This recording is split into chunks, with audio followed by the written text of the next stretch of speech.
How to manifest anything you desire simplified using the law of assumption.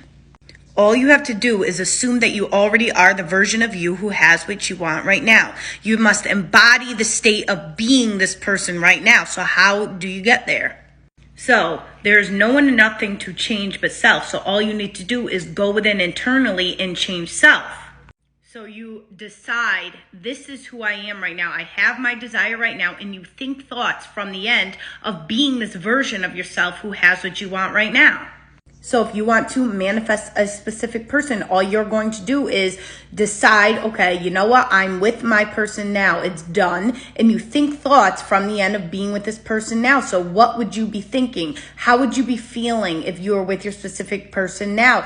You continue embodying the state of I am with them now, and then you will then manifest your specific person into your 3D reality.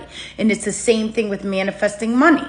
If you were already abundant and had the amount of money that you desire, how would you be feeling as this version of yourself? What would you be thinking as this version of yourself? You wouldn't be checking your bank account 24/7. You wouldn't be asking, where is the money? Why isn't it here? Money is so hard to come by. You wouldn't be embodying that state. You wouldn't be embodying the state of, no, I am abundant now. I have the money now. Money flows to me easily and effortlessly, and you continue persisting as this version of yourself, and then you will manifest money into your reality.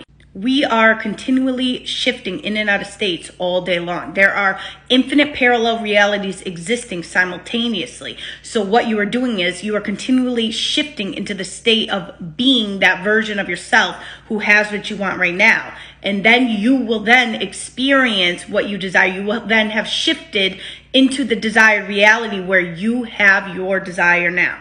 Follow me for more tips.